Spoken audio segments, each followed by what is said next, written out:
at least we will have the slides. Okay, so lecture 2 will be the introduction to assignment 1C. So the main thing the main difference, apart from the theme, the main difference with this one is going to be that this will be a 2-week exercise. So I will go and rearrange the timetable to reflect this. So it's not due next week, but the week after.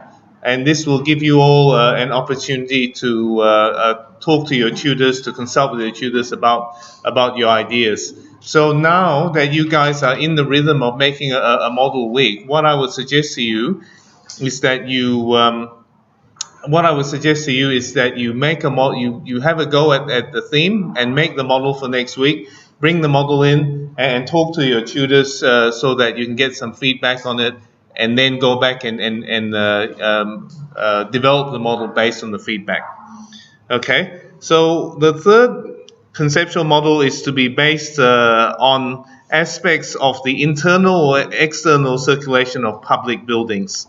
All right, so I'll go through what this means in the following slides, but really we're going to be continuing down the approach of trying to abstract things. And so again, just from the feedback we just got just then, it's really about trying to isolate a couple of simple ideas and to trying to make them clear in an abstract model. Okay, the size of the model is going to be the same as before, so 150 by 150 on the base and 300 on the tall. So just remember that it's about abstraction, not about metaphor or not about representation. So the key terms for this really are, which I'll go through, is public buildings and then internal and external circulation. So what we'll do is, what I'd like you guys to do is just listen carefully about to what I'm saying, and then based on your experience so far, no doubt you'll have a series of questions for us. So once we've gone through the whole lot, then you can ask us a few questions to clarify things in the first place. Okay. Now, what is a public building? So a public building is a building that is owned by the public, as opposed to private ownership. Okay, and it's also for public use. Okay, or for representatives of the public. So examples would be things like churches, town halls, museums, government buildings, airports, and so on and so forth. So public space can also be considered in the same way. You know, if we talk about public parks, we talk about pedestrian malls, and so on and so forth. All of those are public space, like public buildings. So when you choose your particular public building, it will be a good idea to choose something in Canberra that you can go and visit, and you can determine whether it's a public building or not. So things like Parliament House, the National Library, all the museums and galleries, the universities, the state legislature, the theatres run by the government, all of those things are public buildings. The War Memorial, Old Parliament House, New Parliament House, so on and so forth. They are all public buildings, yeah. Markets, they're all public buildings because they are owned by the government who represents us, right? So owned by the public. Things like shopping malls are not public buildings. They're actually private buildings pretending to be public, if you like, because they can keep anybody they like out if they don't like them. So if you had a homeless person who turned up at Parliament House wanting to go to have a look and go on a tour, Parliament House would have to let them through to look at it because it is accessible to all who turn up. All right. If you have a homeless person who's a bit on the nose walking through the Canberra Centre can legally kick them out. Okay, so that is one of the key differences between what is public and what is not. So that word public is very important. The public are the people. Okay, the public are the people or the populace or the population of the place. So they are people that are counted as inhabitants of the place. All right. So the public of Canberra are the people who officially live in Canberra. if you like. All right. So how it works is that when we talk about public buildings, we vote for governments. Governments then represent us to acquire buildings for the purpose of representing us and for our purpose, for us to use. All right. Now, when I'm talking about circulation, this is really all the aspects of how we get around a building. So the difference between circulation and not circulation is that you could say that the places that are not circulation are the destinations. So in this building, the studio is actually a destination or a space that is served by circulation, and circulation you would consider servant places. So the corridor that goes around there and goes out, those are all circulation spaces. Staircases are circulation spaces. Lifts, that's a circulation space as well. And these things happen in networks inside a building. All right. Now, external circulation is much the same. It is the means by which buildings become accessible to the outside. All right, so that's just a very broad and very general definition of those things. So those are the things that you'll be looking at. These things generally work in networks. So those are things to exploit. And then some things some things are horizontal, some things are vertical, some things are both. So think about 2D and 3D networks. And then also think about, when you're looking at examples, think about what is circulation and what is not. So lecture theatres and so forth will not be circulation. Now, if I go through a couple of examples, this also will explain to you what the different kinds of circulation there are in public buildings. All right, so this is Westminster Abbey. It is a cathedral behind the British Houses of Parliament, and I'm going to use this as an example of circulation. So right here, what we can see is that this is a building that is a medieval building built in I think it was 1390 or something like that. But the main thing is that the external circulation here was designed for pedestrians and for horse-drawn vehicles. All right, so that's a very important thing to look at, especially with external circulation, which is what it was designed for and how it's actually used. All right, so when you look at the plan of it, you can also tell over here basically that this was the main road and there's a space out here in front of the building. So the quality of the circulation space is also something we should be looking at. Public buildings tend to have things like forecourts, tend to have space, in front of them. Whereas if you look at these normal streets, all the buildings are built towards the street. All right, so it's the quality of the circulation space that also characterizes public buildings. If we go inside the building here, what we can see is this is the street that I showed you. This is the square, the public space that's in front of it, which was designed for pedestrians, mostly pedestrian traffic. But inside here, you can see that this is the main access into the building. But what we must also look at when we look at a public building is the hierarchy of the public building, and also the different types of circulation that are in there.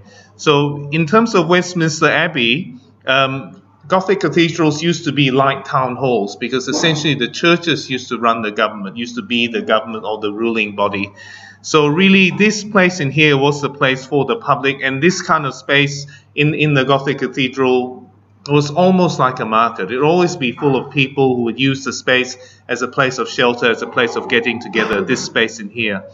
And then what they would have here is that this would be the platform from which the leaders of the church would come to address the general public, the public, right? And this then was a bit more of a protected space in here, which was really more for the royals, the kings, the people who were titled and so on and so forth. And then up the back you have the kind of memorial area. Okay, so So this was really the kind of part which is for the public and the different classes of public. So you had the upper class ones in the back and the lower class ones in the front. So this, remember, was the medieval times where class mattered. This is different nowadays. Now, what's interesting about this building is that there's circulation paths around this space. I think there's actually an aisle that goes right up the middle between the pews or the long benches, and you can also get round the side here. But what happens is that the cathedral was like a little town. So you actually get this whole bit here, this the residence of the church leaders and a cloister that went around it. And then there's all these other functions in here which are separate from this. So you can see from here, there's one entry here and one entry here. So although this is all Westminster Abbey, you get this idea of separated circulation. All right, so one set of circulation was actually for the people who used the building. The other set of circulation was the people who actually lived in the building and ran the institution from which the building was used for. So for you guys, you have to look for these kinds of divisions. In this building, it's not very good. We just have one set of circulation for everybody. It doesn't matter who you are. We all go up and down the same corridors. There's not a special corridors for lecturers or a special corridor for students or a special corridor for people who are neither lecturers nor students. We all use the same corridors. But this is not always the case, as I've demonstrated here. So my next example is really the Town Hall of Paris. This building was built in the 1890s.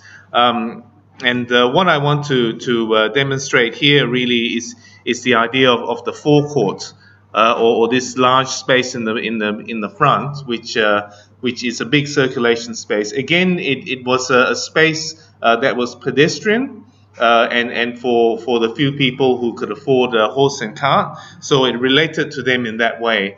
This is probably a good example of how these spaces work. Although they are pedestrian spaces, what they do is they actually allow the building to have some importance because you can actually see the building by having this space carved out in front of it. And this is, of course, the Hôtel de Ville de Paris.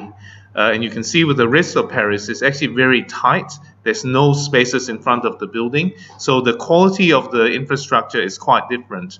In this case, it's much grander and it's much clearer in terms of how you deal with it.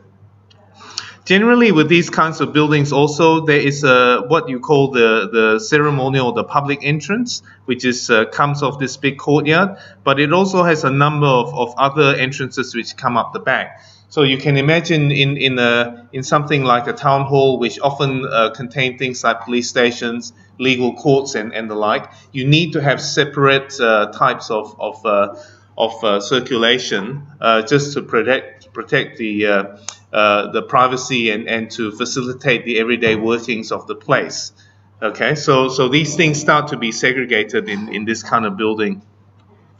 And this kind of segregation is also evident in the National Library of Australia, which is a very interesting building in terms of circulation.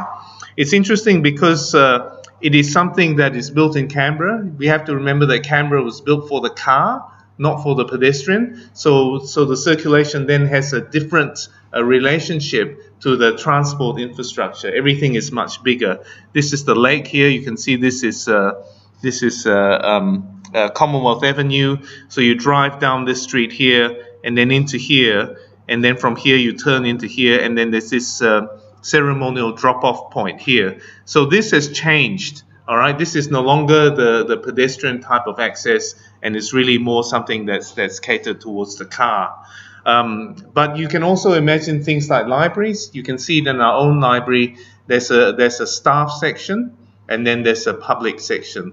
So in this it's much more dramatic than that. The public section is actually in the front, and the staff section is in the back. So while this is the entry for the public to walk up from the car, there's a separate circulation that starts from here, which is where all things are delivered to the building and come into the building. So this kind of building, you're starting to see this very clearly. You're starting to see two sets of circulation, one for people who come in to use the building, and the other one for the staff to deal with things without getting in everybody's way. So in how you would consider this is this would be called the front of house and the back of house. All right, this comes from the theater, where of course the people who go to the theater are in the front of the house, and all the backstage stuff is the back of house. So similarly, this is then segregated in this way. Just while I was mentioning courts with the Paris Town Hall, in courts it's even more complicated, because you have one for the public to come in and access the building, to go and see people and to see court cases. And then secondly, you have another network of circulation for the people who work there, the judges and so on and so forth, so that they can get to and from courts in secure spaces. And of course, traditionally, this is so that you wouldn't get attacked by the audience. And there would then be a third set of circulation, which was actually to bring up those who were in the jail, in the building, up to the thing, and they all had to be separated from the people who worked there and the people who came in to see things as well.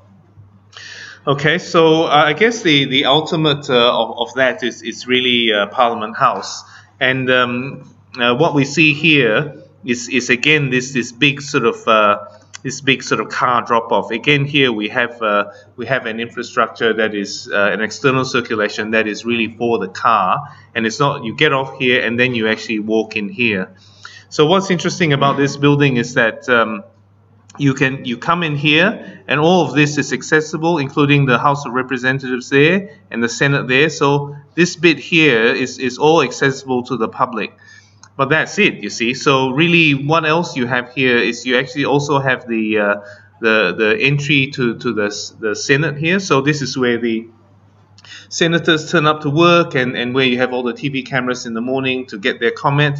And over on this side, you have the entry into the House of Representatives. Okay, and on the back, this is actually the ministerial building. So this is the entry where you go to when you go to see one of the ministers. So not only do you have the public entry, but you also have the entry for one set of users, the members of the representative members in the House of Reps, and you have another set of members here in the Senate, and then you have ministers here, which are drawn from both of these things. So you start to have 4 different entries. And not only that, when you turn up by car or by taxi, you actually end up under the building and you have to go up a stair. So this circulation is layered this way as well as this way in this building.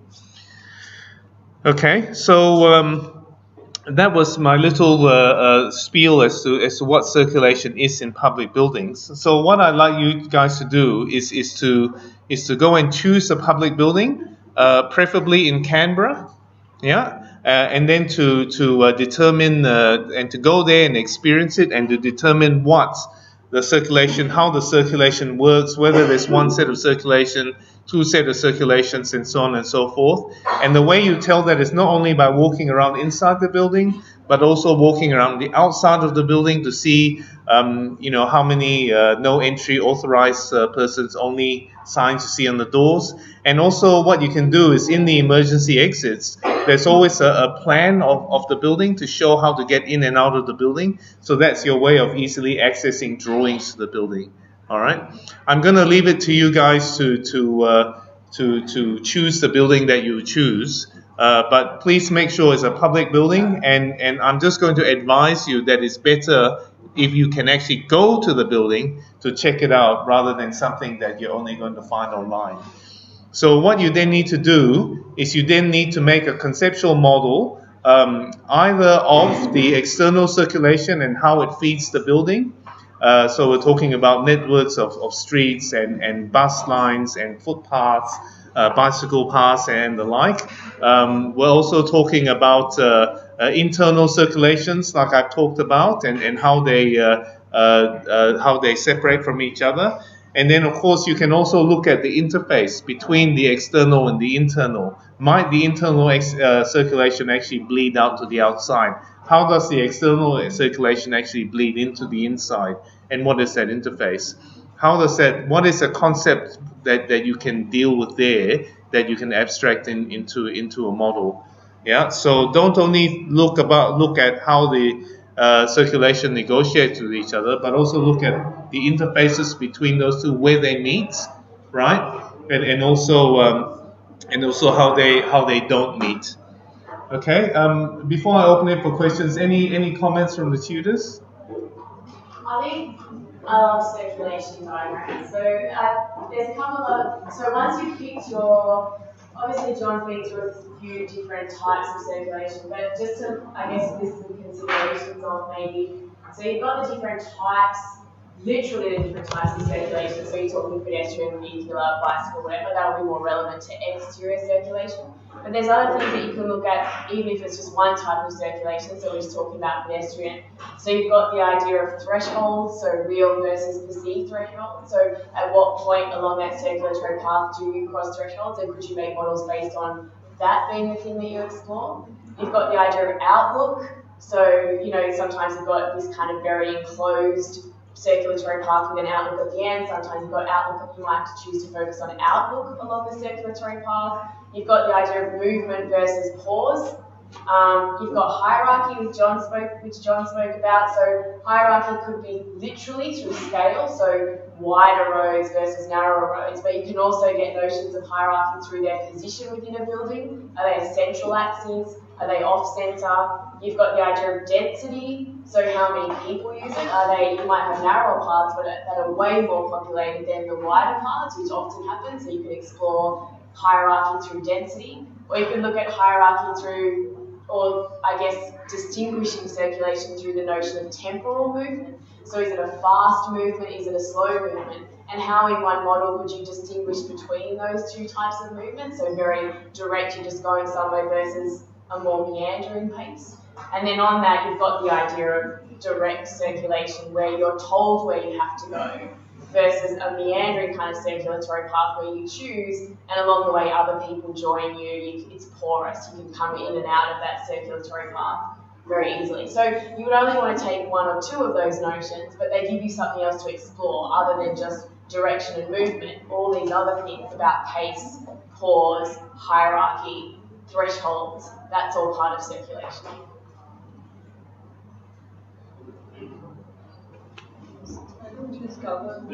Okay, very good. So are there any questions?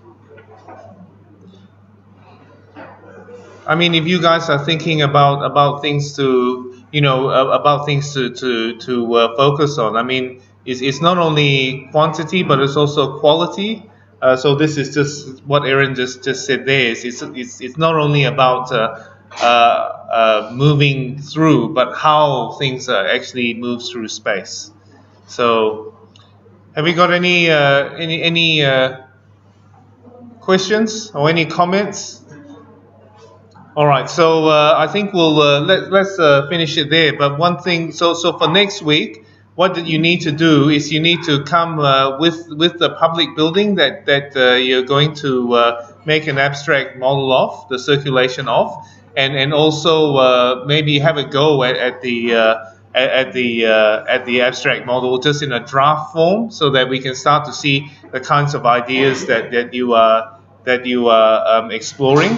We're not expecting the models to be finished. Just something that gives us an idea as to what you're trying to do, so that we can give you some feedback as to how successful it's going to be or not. Again, there's plenty of circulation diagrams out there, but remember that circulation diagrams are generally two-dimensional things. So the challenge here is how do you make that into a three-dimensional thing? No more questions or no questions? All right, thanks everybody. So remember, come back leave your models here and come back and pick them up at 1:30.